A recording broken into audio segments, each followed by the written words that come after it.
¿Qué tal, mis queridos hermanos? En esta ocasión estamos en la lectura bíblica del 31 de marzo del 2026. Mire, estas lecturas van a ser largas del martes 31 de marzo con el Evangelio de Mateo, capítulo 21, versículo 19 hasta el capítulo 25, versículo 46.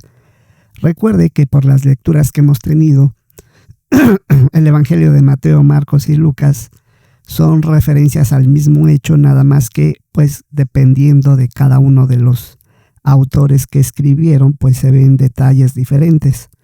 Entonces, efectivamente, son diversos capítulos los que hay que leer. Y también en el libro Jesús es el camino, de los capítulos 105 al 114. Así es que, mire, le vamos a leer del libro Jesús es el camino, de los capítulos 5 al 114. Entonces esperemos que le sirva, que le ayude a usted a reflexionar sobre estos días. Y la lectura es larga, le invitamos a que pueda tenerlo en un dispositivo para que lo pueda escuchar, ¿verdad? En sus momentos libres, ya que sí es una lectura larga. Bueno, si le ayuda, ayúdenos con un like para poder hacer videos como este. Mire, vamos a comenzar. Martes 31 de marzo, salida del sol. Mateo, capítulo 21, versículos 19 hasta el capítulo 25, versículo 46. Marcos, capítulo 11, versículo 20 hasta el capítulo 13, versículo 37. Y el Evangelio de Lucas, capítulo 20, versículo 1 hasta el 21, 38. Y se van a leer, porque todos estos capítulos se basan en estos versículos de la Biblia. Jesús es el camino, capítulo 105 a 114. Puesta del sol comienza el 12 de Nisan. Capítulo 105. Jesús usa una higuera para enseñar sobre la fe. Jesús sale de Jerusalén en lunes por la tarde y regresa a Betania, en la ladera oriental del Monte de los Olivos. Posiblemente pasa la noche en casa de sus amigos Lázaro, María y Marta. Al día siguiente, 11 de Nisan, Jesús y sus discípulos se ponen de nuevo en camino a Jerusalén por la mañana. Esta será la última vez que Jesús vaya al templo. Es el último día de su ministerio público antes de celebrar la Pascua, instituir la conmemoración de su muerte y enfrentarse a un juicio y a su ejecución. En el camino que va de Betania a Jerusalén atravesando por el Monte de los Olivos, Pedro ve la higuera que Jesús maldijo al día anterior por la mañana y exclama: Rabí, mira, la higuera que maldijiste se secó. Pero, ¿por qué hizo Jesús que se secara la higuera? Él da la razón. Les aseguro que si tienen fe y no dudan, no solo harán lo que yo le hice a la higuera, sino que también le dirán a esta montaña que se levante y lánzate al mar, y así pasará. Y todo lo que pidan al orar, si tienen fe, lo recibirán. Así, repite algo que ya enseñó en el pasado, que la fe es capaz de mover montañas. De manera que al hacer que el árbol se seque, Jesús le está dando una lección sobre tener fe en Dios. Todas las cosas que pidan en sus oraciones, pídanlas con fe y denlas por recibido, y las tendrán. Les aseguro qué importante es esta lección para todos sus seguidores. Y es útil para todos los apóstoles, ya que pronto se enfrentarán a una prueba muy difícil. Pero aún hay otra lección entre la higuera que se secó y la cualidad de la fe. Al igual que ese árbol, la situación de Israel no es lo que aparenta. Están en un pacto con Dios y pueden dar la apariencia de obedecer su ley, pero en conjunto han demostrado que les falta fe y que son incapaces de producir buen fruto. Hasta están rechazando al propio Hijo de Dios. Por eso, al hacer que se seque la higuera sin higos, Jesús está mostrando cuál sería el final de esta nación sin fe e infructífera. Poco después, Jesús y sus discípulos llegan a Jerusalén. Como Jesús tiene por costumbre, va al templo y se pone a enseñar. Al día anterior echó a los comerciantes, así que tal vez por eso los sacerdotes principales y los ancianos del pueblo les aseguraron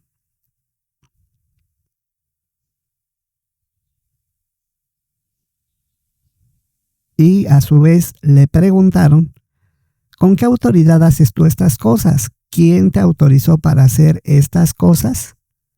Jesús les responde: les voy a hacer una pregunta. Si ustedes me la responden, yo les diré con qué autoridad hago estas cosas. ¿El bautismo que Juan realizaba venía del cielo o venía de los hombres? Contéstenme. Ahora, son ellos los que tienen que dar una respuesta. Los sacerdotes y los ancianos se ponen a consultar unos con otros sobre qué decir. Si le contestamos que venía del cielo, él diría entonces ¿por qué no le creyeron? Pero ¿quién se atreve a decir que venía de los hombres? Y es que le tienen miedo a la multitud porque todos piensan que Juan realmente había sido un profeta. A los adversarios de Jesús no se les ocurre una buena respuesta. Así que les dicen: no lo sabemos. Entonces él les contesta: pues yo tampoco les digo con qué autoridad hago estas cosas. Mire, muy interesante esta lección 105. Ahora pasemos a la 106. Mire, 2 historias sobre viñas. Menciona esto. En el templo, Jesús acaba de dejar sin palabras a los sacerdotes principales y a los ancianos del pueblo, quienes habían cuestionado la autoridad con la que hacen las cosas. Ahora les cuenta una historia que deja al descubierto la clase de gente que son. Jesús empieza diciendo: un hombre que tenía 2 hijos se acercó al primero y le dijo: hijo, vete a trabajar hoy en la viña. El hijo le respondió: no quiero ir. Pero después se arrepintió y fue. Luego el hombre se acercó al otro hijo y le pidió lo mismo. Y éste le respondió: sí, señor, yo voy. Pero después no fue. ¿Cuál de los 2 hizo la voluntad de su padre? La respuesta es obvia. El que finalmente la hizo fue el primero. Entonces les dice a sus adversarios: les aseguro que los cobradores de impuestos y las prostitutas van delante de ustedes al reino de Dios. Hay cobradores de impuestos y prostitutas que al principio no servían a Dios. Sin embargo, como el primer hijo, luego se arrepintieron y ahora sí le sirven. Pero el contrario, los líderes religiosos son como el segundo hijo. Afirman servir a Dios, pero no lo hacen en realidad. Jesús menciona a Juan el Bautista vino y les mostró el buen camino, pero ustedes no le creyeron. En cambio, los cobradores de impuestos y las prostitutas sí le creyeron, y ustedes vieron eso, pero ni siquiera así se arrepintieron y creyeron en él. Después de esa historia, Jesús les cuenta otra. Esta vez muestra que el problema de los líderes religiosos va más allá de haber descuidado su servicio a Dios. La realidad es que son malvados. Les dice: un hombre plantó una viña y la rodeó con una cerca. Además, excavó un lagar y construyó una torre. Luego les alquiló la viña a unos agricultores y viajó al extranjero. A su debido tiempo, les envió un esclavo a los agricultores para recibir de ellos su parte del fruto de la viña. Pero ellos lo agarraron, le dieron una paliza y lo mandaron de vuelta con las manos vacías. El dueño les envió otro esclavo y lo golpearon en la cabeza y lo humillaron. Luego envió otro y lo mataron. Y envió muchos más. A algunos les dieron una paliza y a otros los mataron. ¿Entenderán la historia los que están escuchando a Jesús? Bueno, tal vez se les venga a la mente las palabras de censura de Isaías. La viña de Jehová de los ejércitos es la casa de Israel. Los hombres de Judá son la plantación que él amaba. Él esperaba justicia, pero resultó que hubo injusticia. La historia de Jesús es parecida. El dueño de la viña es Jehová, y la viña es la nación de Israel, que está protegida por una cerca. La ley de Dios, Jehová, mandó a sus profetas para enseñar al pueblo y ayudarlo a producir buen fruto. Sin embargo, los agricultores maltrataron y asesinaron a los esclavos que les habían enviado. Jesús explica al dueño de la viña: todavía le quedaba a alguien más, un hijo amado. Así que, en último lugar, lo envió a él porque decía: respetarán a mi hijo. Pero los agricultores se dijeron unos a otros: este es el heredero, vamos y matémoslo, así la herencia será nuestra. De modo que lo agarraron y lo mataron. Entonces Jesús les preguntó: ¿qué hará el dueño de la viña? Y los líderes religiosos responden: por ser tan malos, acabará por completo con ellos y les alquilará la viña a otro agricultor, quien le dará los frutos a su debido tiempo. Sin darse cuenta, acababan de sentenciarse a sí mismos, ya que ellos se cuentan entre los agricultores de la viña de Jehová, la nación de Israel. Jehová tiene el derecho de esperar que estos agricultores produzcan fruto, lo que incluye que pongan su fe en su Hijo, el Mesías. Jesús mira directamente a los líderes religiosos y les pregunta: ¿es que nunca leyeron este pasaje de las Escrituras? La piedra que los constructores rechazaron, esa ha llegado a ser la principal piedra angular. Y no leyeron: esta ha venido de Jehová y para nosotros es maravillosa. A continuación, deja claro qué quieren decir. Por eso les digo que el reino de Dios se les quitará a ustedes y se les dará una nación que produzca sus frutos esperados. Los escribas y los fariseos y los sacerdotes principales se dan cuenta de que Jesús les ha contado esta historia pensando en ellos. Sus ganas de matar a Jesús, el heredero legítimo, son más intensas que nunca, pero temen a la gente que consideran a Jesús un profeta, así que no intentan matarlo en ese momento. Maravillosa historia. Ahora mire, vamos a pasar a la siguiente. Es el capítulo 107. Dicho capítulo tiene el título: Un rey hace un banquete de boda y llama a sus invitados. En la parte final de su ministerio, Jesús sigue usando ejemplos que desenmascaran a los escribas y a los sacerdotes principales. Por esa razón quieren eliminarlo. Pero él no ha terminado aún. Ahora les pone una comparación. El reino de los cielos puede compararse a un rey que hizo un banquete de bodas para su hijo. Envió a sus esclavos para que llamaran a los invitados al banquete de bodas, pero estos no quisieron venir. Así Jesús comienza la comparación mencionada, el reino de los cielos. Es lógico concluir que el rey es Jehová, y el hijo del rey y los invitados al banquete de boda. No es difícil identificar al hijo del rey como el hijo de Jehová, el mismo que está ahí poniéndoles este ejemplo. También es posible deducir que los invitados son los que están con el hijo en el reino en los cielos. ¿A quiénes se invita primero? Bueno, a quienes ha estado predicando Jesús y los apóstoles acerca del reino. a los judíos. Esta nación aceptó el pacto de la ley en el año 1513 antes de nuestra era, de modo que fueron los primeros en tener la oportunidad de formar un reino de sacerdotes. Pero, ¿cuándo se les ofrecería la invitación para el banquete de boda? Como es lógico pensar, fue en el año 29 de nuestra era cuando Jesús comenzó a predicar sobre el reino de los cielos. ¿Cómo respondieron la mayoría de los israelitas a la invitación? Jesús dijo que no quisieron ir.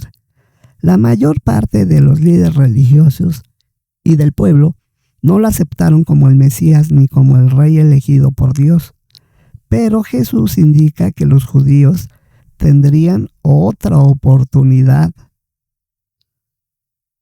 Luego el rey envió a otros esclavos más con esta instrucción: dígales a los invitados, miren, tengo la comida preparada, ya han matado mis toros y mis animales engordados.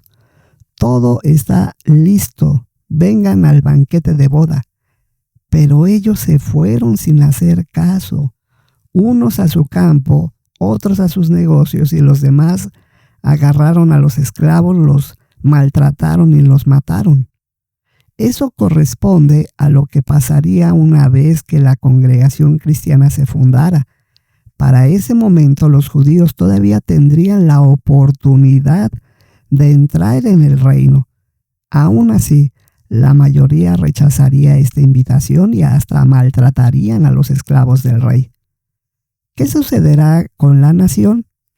Bueno, Jesús es muy claro y dice: entonces el rey se enfureció y envió a sus tropas, acabó con aquellos asesinos y quemó su ciudad. Eso le ocurrió a los judíos en el año 70 cuando los romanos destruyeron su ciudad, Jerusalén. Ahora bien, ¿invitaría el rey a alguien más? Según la comparación de Jesús, sí. Él continúa: luego el rey les dijo a sus esclavos: el banquete de bodas está listo, pero los que fueron invitados no se lo merecían. Por eso, vayan a los caminos que salen de la ciudad e inviten al banquete de boda a todo el que encuentren. Así que los esclavos salieron a los caminos y reunieron a todos los que se encontraron, tanto a los buenos como a los malos, y la sala de boda se llenó de invitados. Eso pasaría cuando el apóstol Pedro empezara a ayudar a los gentiles a hacerse cristianos verdaderos. Los gentiles eran personas que no eran judías de nacimiento ni se habían convertido al judaísmo. En el año 36, un oficial del ejército romano llamado Cornelio y su familia recibieron Espíritu Santo. De esta manera, se les dio la oportunidad de ocupar un lugar en el reino de los cielos que Jesús mencionó. Jesús indica que al final el rey no aceptará a todo el que vaya al banquete. Cuando el rey entró para ver a los invitados, se fijó en un hombre que no llevaba traje de boda. Así que le dijo: amigo, ¿cómo te presentas aquí sin traje de boda? El hombre se quedó callado.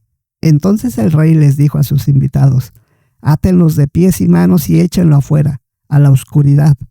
Ahí es donde llorará y apretará los dientes, porque muchos son invitados, pero pocos los elegidos. Los líderes religiosos quizás no entienden todo lo que Jesús les dice ni lo que implica sus palabras. De todas maneras, están muy molestos y más resueltos que nunca a deshacerse de él por toda la vergüenza que les está causando. Pues mire, muy claro, ¿no?, lo que enseña Jesús. Ahora mire, vamos al capítulo 108. Capítulo 108, tratan de entrampar a Jesús, pero no lo logran. Los líderes religiosos están muy enojados con Jesús porque acaba de ponerlos a varios ejemplos que desenmascaran lo malo que son. Ahora los fariseos se ponen de acuerdo para entramparlo en algo de lo que diga y así poder entregarlo al gobernador romano. De modo que les pagan a algunos de los discípulos de ellos para que vayan y pongan a prueba a Jesús. Les dicen: Maestro, sabemos que hablas y enseñas correctamente y no muestras parcialidad, sino que enseñas el camino de Dios de acuerdo con la verdad. ¿Está permitido que le paguemos tributo a César o no? Jesús no se deja impresionar por esos halagos, porque sabe que en el fondo son unos hipócritas y actúan con malicia. Si les dijera que no tienen que pagar el impuesto, los podrían acusar de sedición contra Roma. Pero si les dijera que tiene que pagarlo, la gente que está harta de vivir bajo el dominio romano podría malinterpretarlo y volverse contra él. ¿Cómo responderá entonces? Hipócritas, ¿por qué me ponen a prueba? Muéstrenme la moneda del impuesto, les dice. Y ellos le traen un denario. Él les pregunta: ¿de quién es esta imagen y el nombre que está aquí escrito? De César, le responden. Y enseguida les dice: pues entonces páguenle a César lo que es de César, pero a Dios lo que es de Dios. Los hombres se quedan asombrados con la sabia respuesta de Jesús. Como no saben qué contestar, se marchan. Pero el día no termina ahí. Ellos siguen con la idea de entramparlo. Así que después de estos fariseos se le acerca a los líderes de otros grupos religiosos, los saduceos, que dicen que no hay resurrección. Le hacen una pregunta que tiene que ver con este tema y con el matrimonio de cuñado.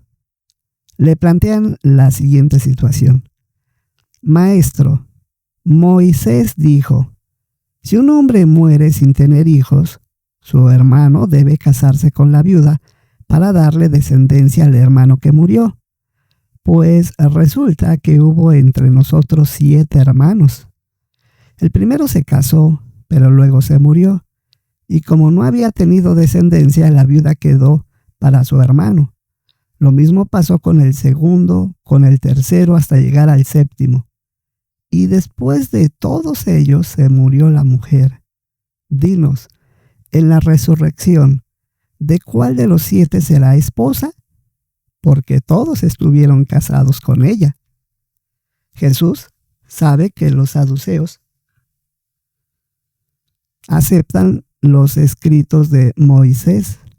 Por eso, haciendo referencia a ellos, les responde: ¿acaso no es esta la razón por la que están equivocados? ¿Que no conocen ni las escrituras ni el poder de Dios? Porque cuando se levantan de entre los muertos, los hombres no se casan, ni las mujeres son entregadas en matrimonio, sino que son como los ángeles en los cielos.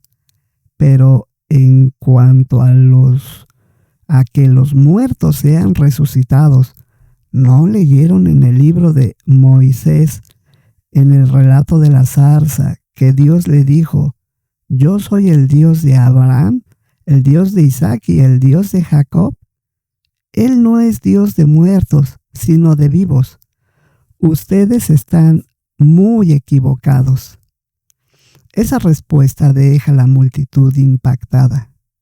Jesús ha dejado sin palabras tanto a los fariseos como a los saduceos, de modo que ahora algunos miembros de ambos grupos se juntan para seguir poniéndolo a prueba. Un escriba le pregunta: Maestro, ¿cuál es el mandamiento más importante de la ley? Jesús le contesta: el primero es: escucha, oh Israel, Jehová nuestro Dios es un solo Jehová. Ama a Jehová tu Dios con todo tu corazón, con toda tu alma y con toda tu mente y con todas tus fuerzas. Y el segundo es este: ama a tu prójimo como te amas a ti mismo.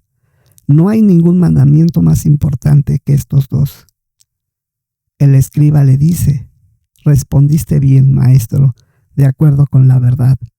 Él es uno solo y no hay otro aparte de Él. Y amarlo con todo el corazón, con todo el entendimiento y con todas las fuerzas, y amar al prójimo como uno mismo, vale mucho más que todas las ofrendas quemadas y los sacrificios. Jesús, al ver que ha respondido con inteligencia, le dice: no estás lejos del reino de Dios. Jesús lleva 3 días enseñando en el templo. Algunas personas han disfrutado de escucharlo, como este escriba, pero los líderes religiosos no. De hecho, ya no se atreven a hacerle más preguntas. Mire qué importante lecciones, ¿eh? Estamos aprendiendo sin lugar a dudas muchas cosas que nos ayudan a reflexionar cuando lleguemos al día de la conmemoración. Ahora bien, mire, vamos a pasar a lo que es el capítulo 109. Condena a sus adversarios religiosos. Mire, vamos a ver cómo lo hizo. Los líderes religiosos no han podido entrampar a Jesús para entregarlo a los romanos. El 11 de Nisan sigue en curso y Jesús está todavía en el templo, pero ahora le da la vuelta a la situación y toma la iniciativa de hablar sobre su identidad. Les pregunta: ¿qué piensan del Cristo? ¿De quién es hijo? Es bien sabido que el Cristo o Mesías sería descendiente de David, y eso es lo que le responden. Jesús les hace otra pregunta. Entonces, ¿cómo es que David, guiado por el Espíritu, lo llama Señor? Porque él dijo: Jehová le dijo a mi Señor: siéntate a mi derecha hasta que ponga a tus enemigos bajo tus pies. Si David lo llama Señor, ¿cómo puede ser su hijo? Los fariseos se quedan callados porque tienen la esperanza de que un ser humano descendiente de David los libere del dominio romano. Pero basándose en las palabras de David que se hallan en el Salmo 110, 1 y 2, Jesús indica que el Mesías sería más que un gobernante humano. Es el Señor de David y comenzará a gobernar después de sentarse a la derecha de Dios de nuevo. La contestación de Jesús los deja sin palabras. Los discípulos y muchas otras personas están escuchando la conversación. Ahora Jesús se dirige a ellos y les da una advertencia sobre los escribas y los fariseos, quienes se han sentado en el lugar de Moisés al enseñar la ley de Dios. Pero Jesús les dice a los que lo escuchan: hagan y cumplan todo lo que les digan, pero no hagan lo que ellos hacen, porque ellos dicen, pero no hacen. Entonces Jesús pone ejemplos de su hipocresía.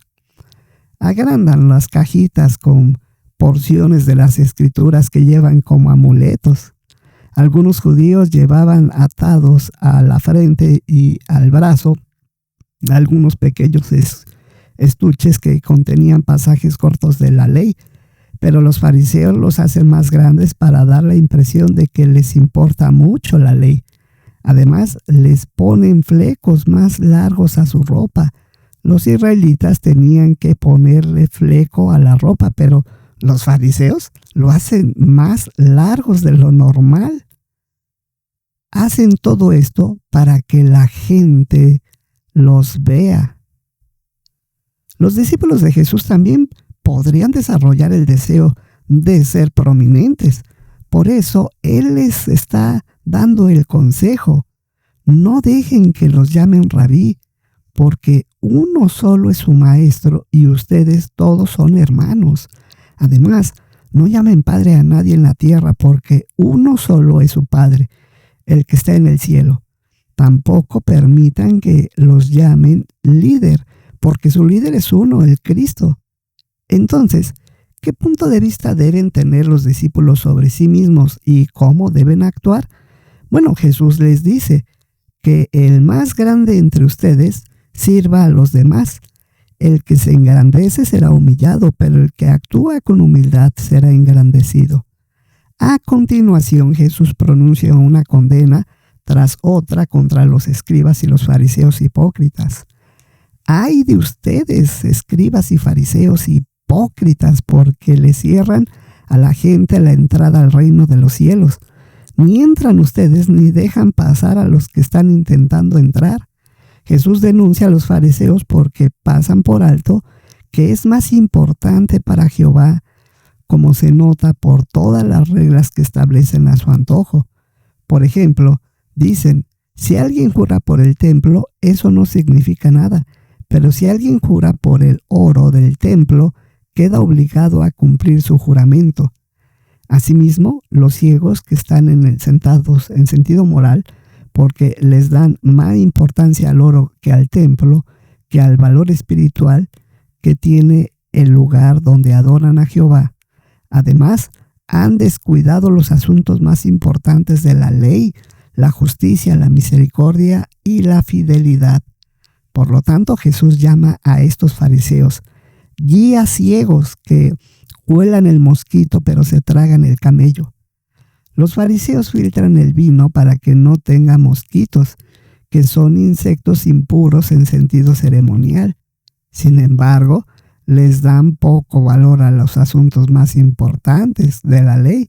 De esa manera, es como si tragaran un camello, pero que también es un animal ceremonialmente impuro, pero mucho más grande.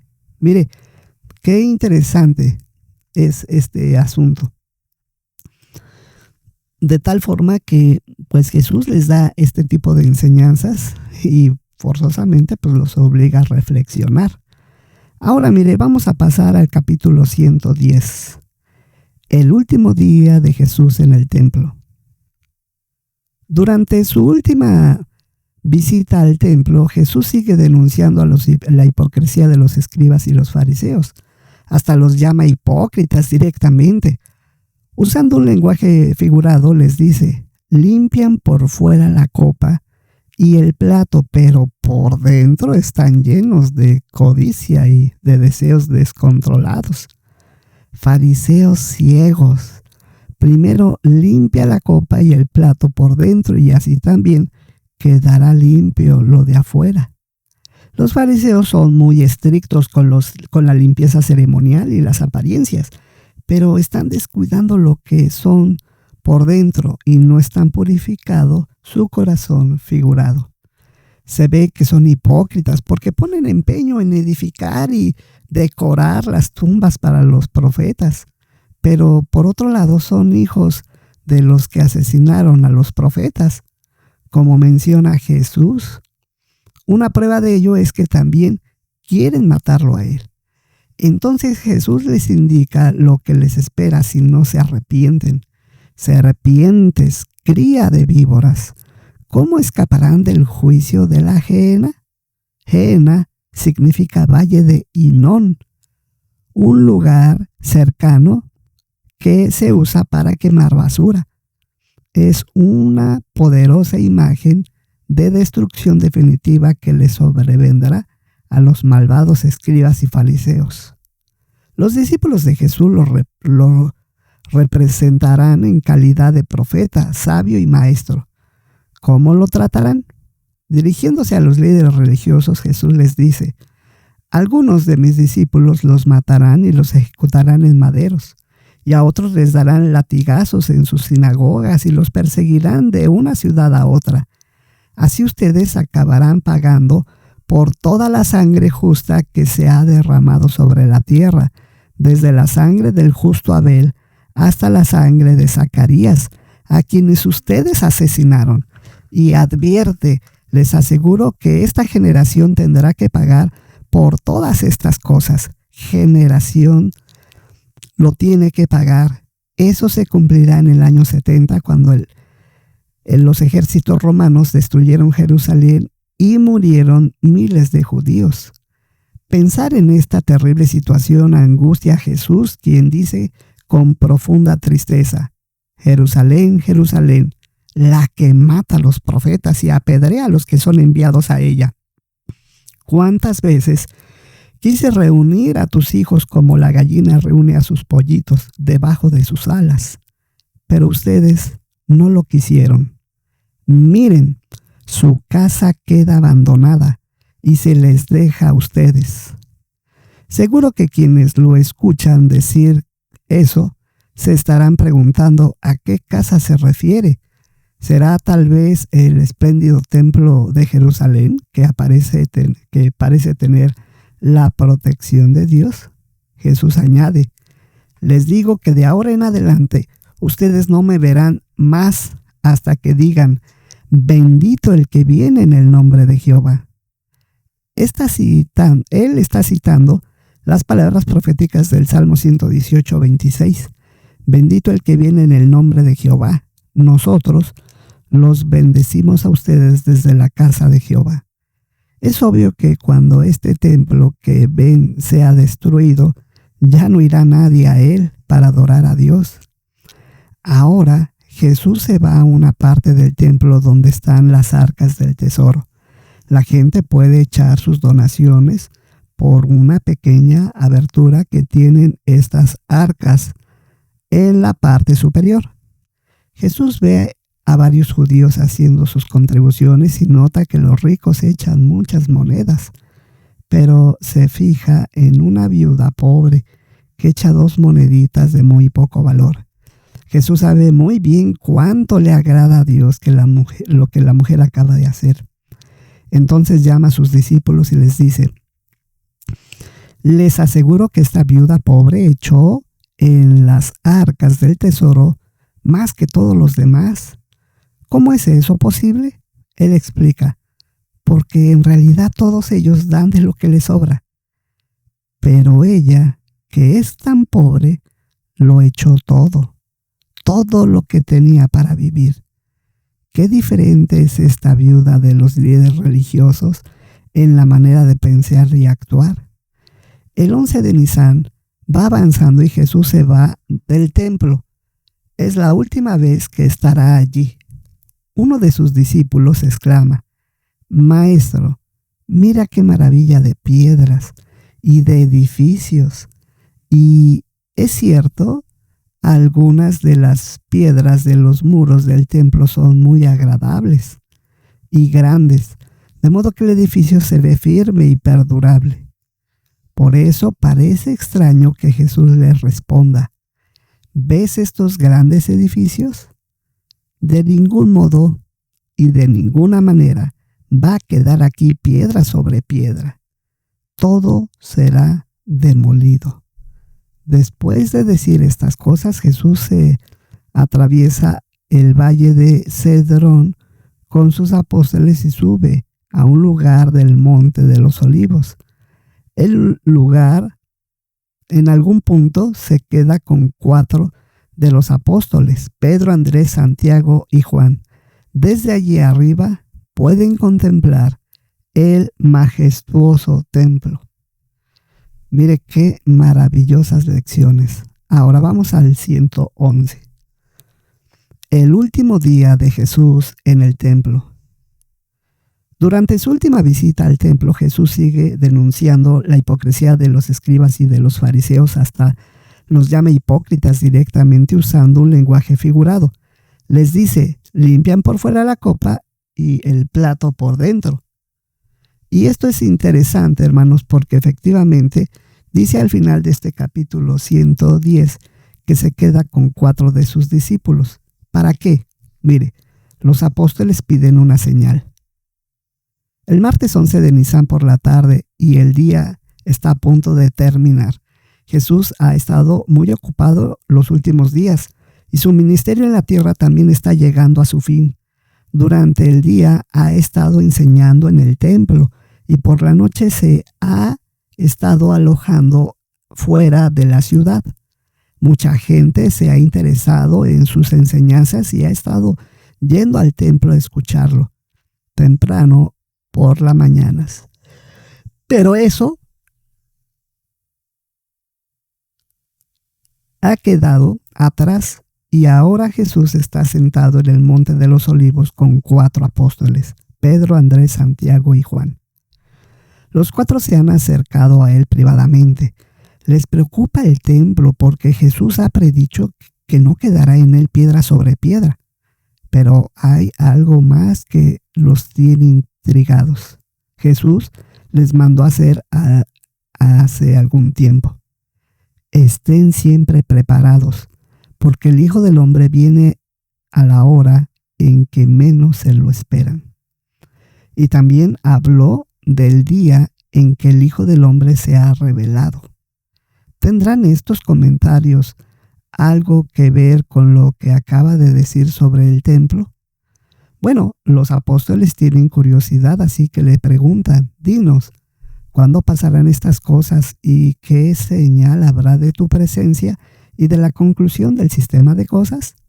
Bueno, tal vez estén pensando en la destrucción del templo, que puede ver a poca distancia de allí. También le están preguntando por la presencia del Hijo del Hombre. Muy probablemente se acuerdan de que Jesús puso el ejemplo de un hombre de familia noble que viajó para asegurarse la posición del rey y después regresar. Y por último, se están preguntando qué implicará la conclusión del sistema. Como parte de su respuesta detallada, Jesús les da una señal para ayudarlos a saber cuándo llegaría a su fin el sistema judío de su tiempo, incluido el templo. Pero va más allá.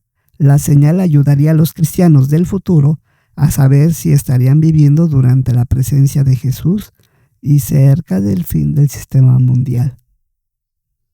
Con el transcurso de los años, los apóstoles verán el cumplimiento de la profecía de Jesús. En efecto, muchas de las cosas que se predijo comenzaron a ocurrir mientras estaban vivos.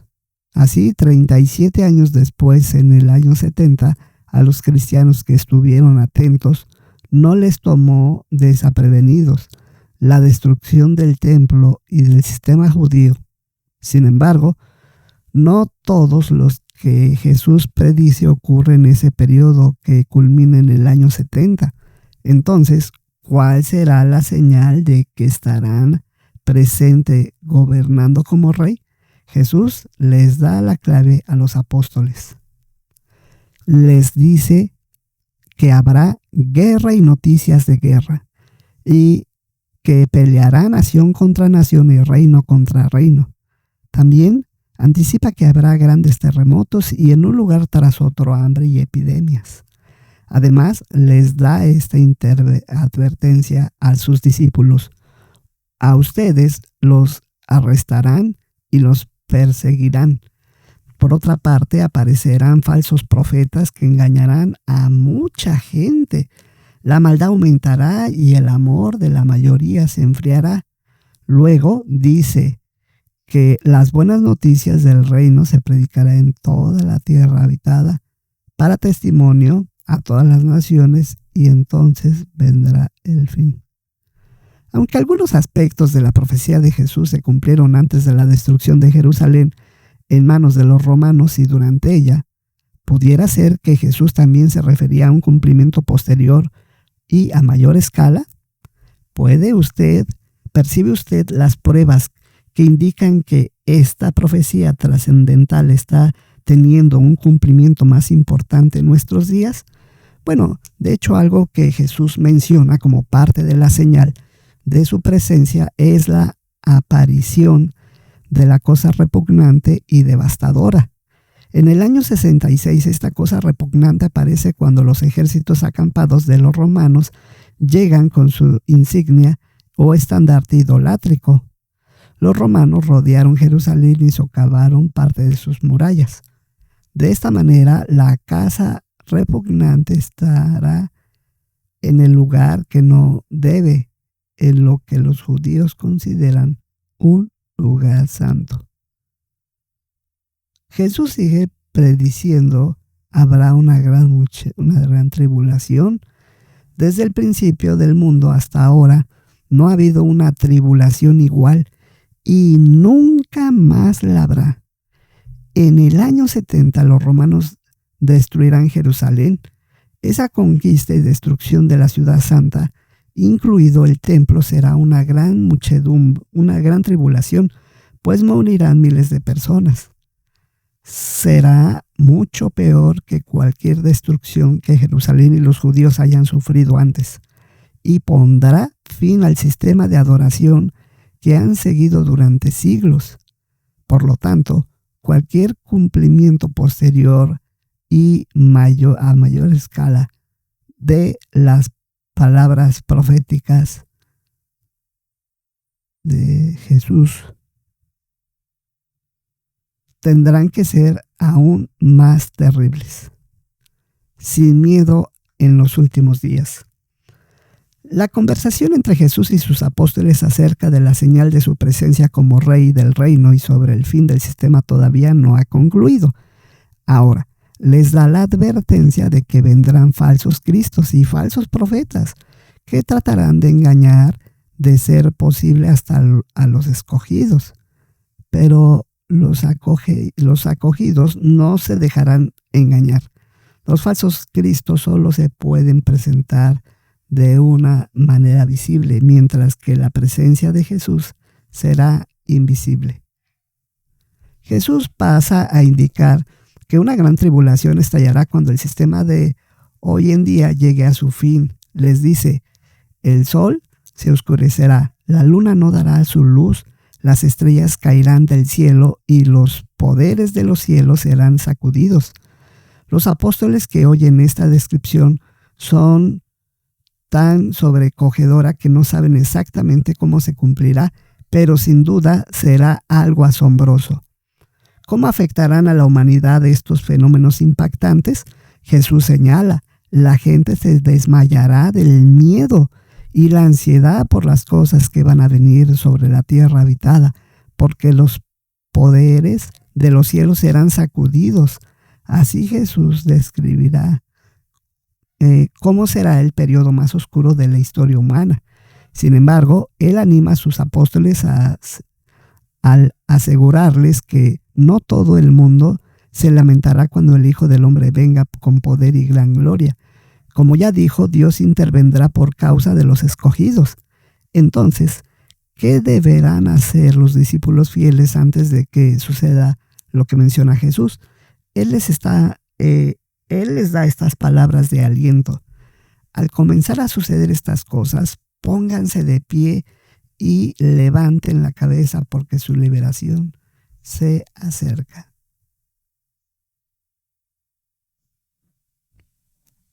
Pero, ¿cómo sabrán los discípulos de Jesús que vivan en ese periodo si el fin está cerca? Bueno, Jesús compara la situación a una higuera.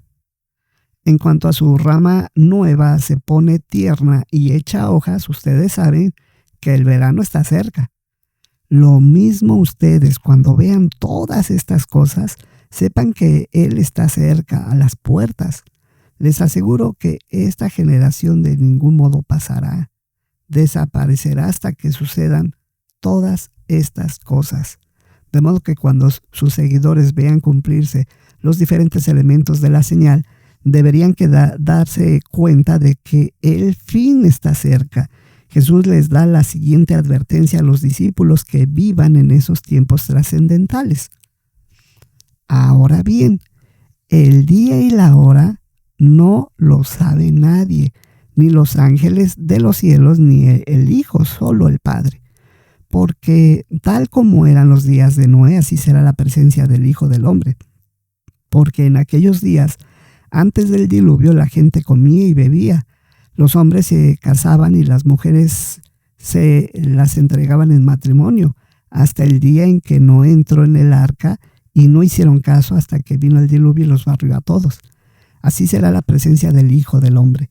Jesús les está recordando que el diluvio de los días de Noé tuvo un alcance global. Así será también el final de este sistema. Los apóstoles que están con Jesús en el Monte de los Olivos sin duda se dan cuenta de que les debe mantenerse con aliento. Jesús continúa: pero vigilen a ustedes mismos para que su corazón nunca llegue a estar abrumado por qué comer y exceso de beber, exceso de las preocupaciones de la vida. Y de repente ese día los tome por sorpresa como una trampa, porque vendrán sobre todos los que habitan en la superficie de la tierra. Por lo tanto, Manténganse despiertos y rueguen todo el tiempo que logren escapar de todas estas cosas que tienen que suceder.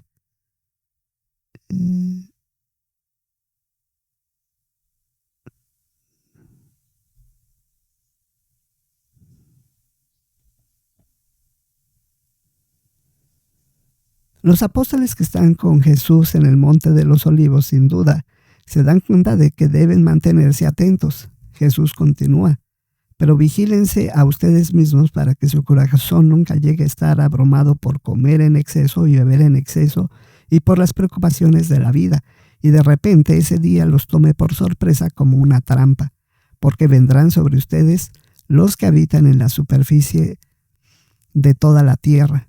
Por lo tanto, manténganse despiertos y rueguen todo el tiempo que logren escapar de todas estas cosas que tienen que suceder y puedan estar de pie delante del Hijo del Hombre. De nuevo, Jesús les hace ver lo que está profetizando se cumplirá a gran escala. No está prediciendo lo que ocurrirá tan solo unas décadas después con relación a la ciudad de Jerusalén y la nación judía. Más bien está hablando de acontecimientos que vendrán sobre todos los que habitan en la superficie de la tierra. Qué interesante fue la lección 111. Ahora mire, vamos a la 112. Capítulo 111, los apóstoles piden una señal. Mire, vamos a ver de qué se trata.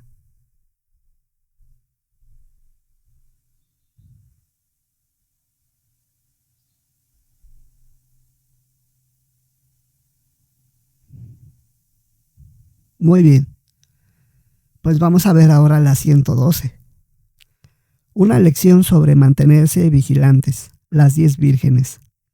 Jesús les ha estado respondiendo a los apóstoles las preguntas sobre la señal de su presencia y de la conclusión del sistema. Con eso en mente, ahora les pone una comparación para darles una sabia advertencia. Quienes vivan durante su presencia verán cómo se cumplen sus palabras. Empieza diciendo: el reino de los cielos podría compararse a 10 vírgenes que tomaron sus lámparas y salieron a encontrarse con el novio.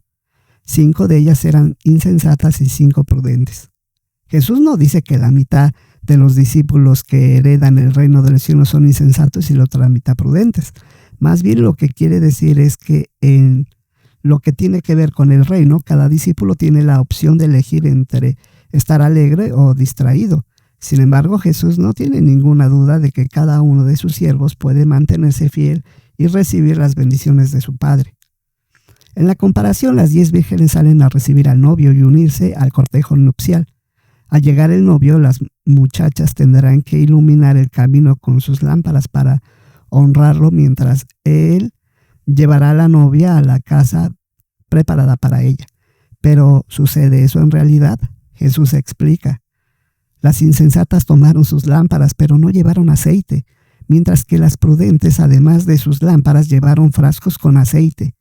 Como el novio tardaba, a todas les dio sueño y se quedaron dormidas. El novio llega más tarde de lo que esperaban. Parece que la demora es larga y las muchachas se quedan dormidas. Los apóstoles tal vez recuerden la historia que contó Jesús sobre un hombre de familia noble que se fue de viaje y por fin volvió después de asegurarse la posición del rey. En la parábola de las 10 vírgenes, Jesús relata lo que sucede cuando por fin llega el novio. Pero en mitad de la noche se oyó un grito: el novio ya está aquí, salgan a recibirlo. ¿Estarán las muchachas preparadas y vigilantes? Jesús continúa: entonces todas las vírgenes se levantaron y prepararon sus lámparas, y las insensatas les dijeron a las prudentes: denos un poco de su aceite, porque nuestras lámparas están a punto de apagarse. Las prudentes le contestaron: tal vez no haya suficiente para nosotras y ustedes, mejor vayan a quienes lo venden y cómprenlo. Así que las 5 vírgenes insensatas no están atentas ni preparadas para la llegada del novio. Les falta aceite para sus lámparas y necesitan ir a buscar más. Jesús prosigue: Mientras iba a comprarlos, vino el novio. Las vírgenes que estaban preparadas entraron con él al banquete de boda y la puerta se cerró. Después vieron a las otras vírgenes y dijeron: Señor, Señor, ábrenos. Pero él les respondió: les aseguro que yo a ustedes no las conozco. Qué final más triste, y todo por no haber estado listas ni vigilantes. Los apóstoles se dan cuenta de que el novio es Jesús, ya que él se ha comparado antes a un novio. ¿Qué hay de las vírgenes prudentes? Hablando del rebaño pequeño que recibirá el reino, Jesús dijo estas palabras: estén listos y con la ropa puesta y tengan sus lámparas encendidas. Así que ahora los apóstoles pueden entender que las vírgenes representan a los discípulos fieles como ellos. ¿Qué lección quiere enseñarles Jesús con esta comparación? Bueno, Jesús no deja lugar a duda. Concluye diciendo: así que estén siempre vigilantes, porque no saben el día ni la hora. Por lo tanto, Jesús les aconseja a sus seguidores fieles que se mantengan siempre vigilantes durante toda su presencia, porque Él vendrá y tiene que estar listos y vigilantes como las 5 vírgenes prudentes, para no perder de vista su valiosa esperanza ni el premio que puedan recibir. Mire, qué interesante lección, ¿verdad? Sin lugar a dudas nos deja una enseñanza clara y adecuada. Ahora mire, vamos a ver el 113, una lección sobre ser diligentes, los talentos. Jesús está todavía con 4 de sus discípulos en el Monte de los Olivos, y ahora les cuenta otra historia. Unos días antes, mientras estaba en Jericó, les relató la parábola de las minas para explicar que el reino vendría en el futuro lejano. La comparación que pone en esta ocasión tiene varios elementos parecidos a los de esa parábola y forman parte de su respuesta a la pregunta sobre su presencia y la conclusión del sistema. Además, destaca que sus discípulos deben ser diligentes y esforzarse al máximo por cuidar de las cosas que Él les ha confiado. Jesús comienza: el reino es también como un hombre que justo antes de viajar al extranjero mandó llamar a sus esclavos y les confió sus bienes. Como Jesús ya se había comparado a sí mismo a un hombre que había viajado al extranjero para asegurarse la posición de rey, los apóstoles pueden ver claramente que el hombre que menciona Jesús ahora es él mismo. El hombre de la comparación viajó al extranjero, pero antes de irse les confió bienes valiosos a sus esclavos. Durante los 3 años y medio de su ministerio, Jesús se ha concentrado en predicar las buenas noticias del reino y ha capacitado a sus discípulos para realizar esa labor. Ahora, Él está a punto de marcharse, pero tiene la confianza de que ellos llevarán a cabo la obra para la cual Él los ha preparado. En comparación, ¿cómo distribuyó el hombre sus bienes entre los esclavos? Jesús relata: les dio unos 5 talentos, a otros 2 y otro a 1, cada uno según su capacidad, y se fue al extranjero. ¿Qué harían estos esclavos con los bienes que tienen en su cargo? ¿Serían diligentes y conseguirían ganancias para su amo? Jesús les sigue contando a los apóstoles: el que recibió los 5 talentos enseguida fue y negoció con ellos, y ganó otros 5. Igualmente, el que recibió 2, ganó otros 2. Pero el que recibió solo 1 se fue, cavó un hoyo en la tierra y escondió el dinero de su amo. ¿Qué sucedería cuando el amo regresara? Jesús continúa: mucho tiempo después el amo de aquellos esclavos vino y ajustó cuenta con ellos.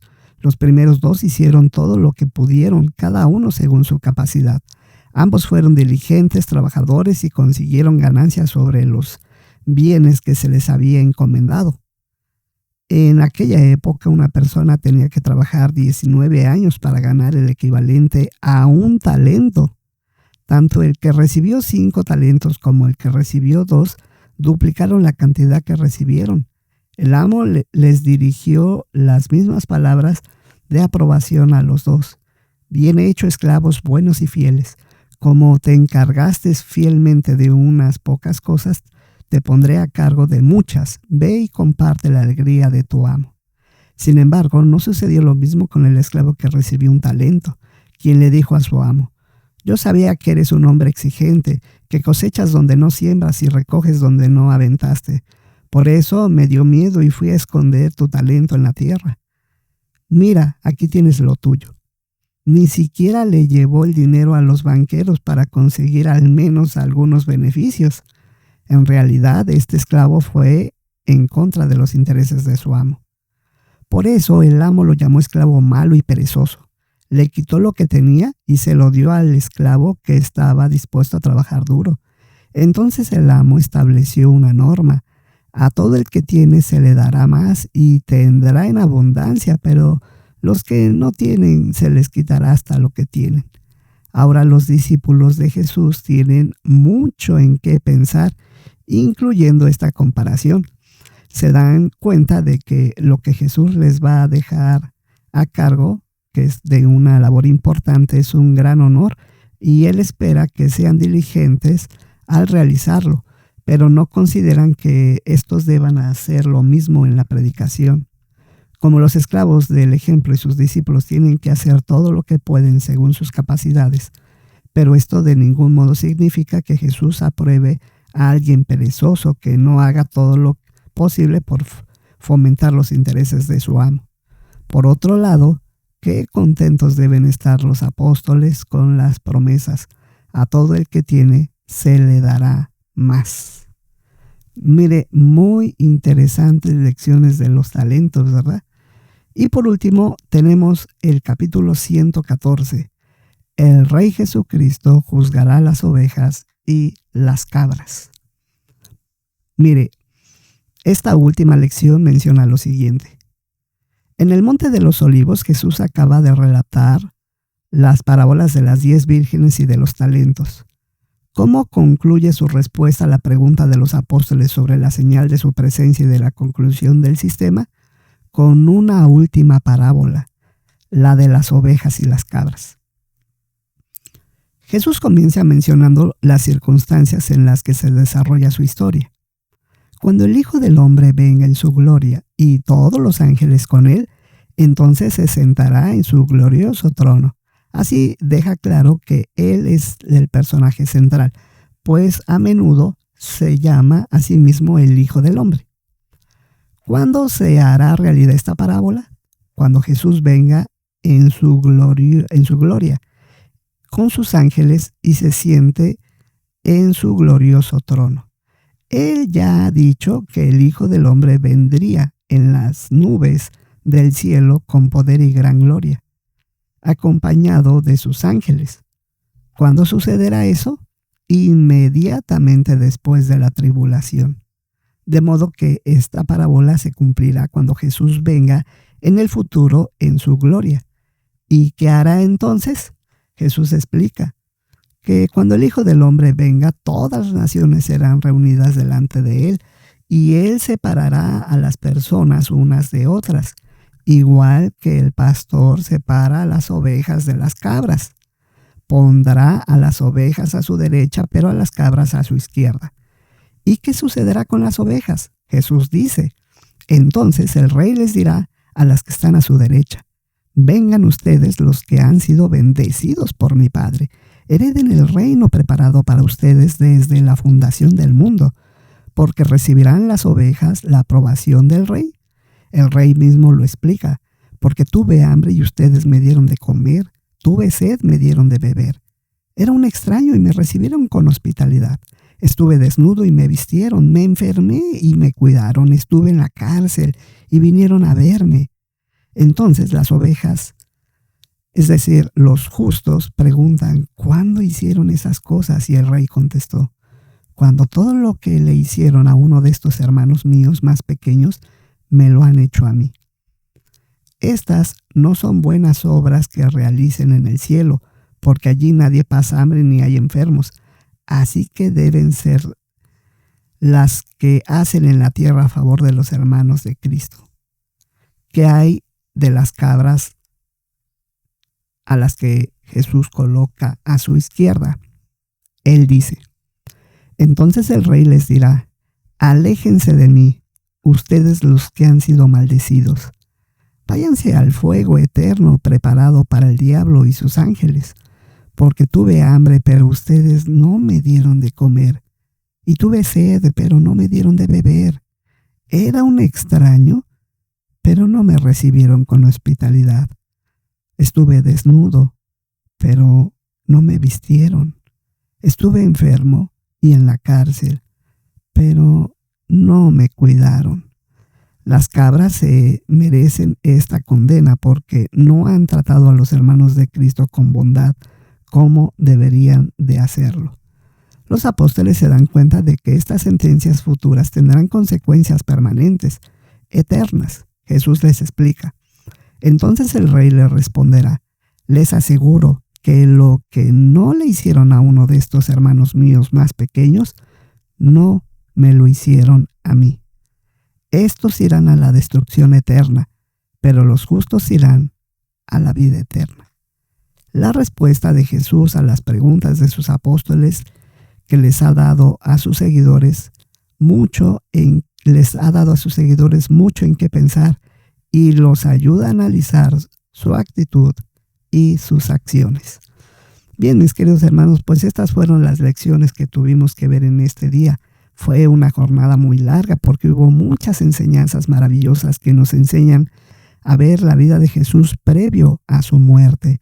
Sin lugar a dudas, antes de que Él muriera, les tuvo que enseñar a profundidad el reino de Dios, porque ese es el mensaje de Jesús en los evangelios. El reino de Dios, porque ese reino de Dios traerá los beneficios eternos para toda la humanidad. Muy bien, pues les deseo que reflexionen en estos pasajes bíblicos y que le ayude a estar preparados para el jueves 2 de abril, para la conmemoración de nuestro Señor Jesucristo. Que pase buen día.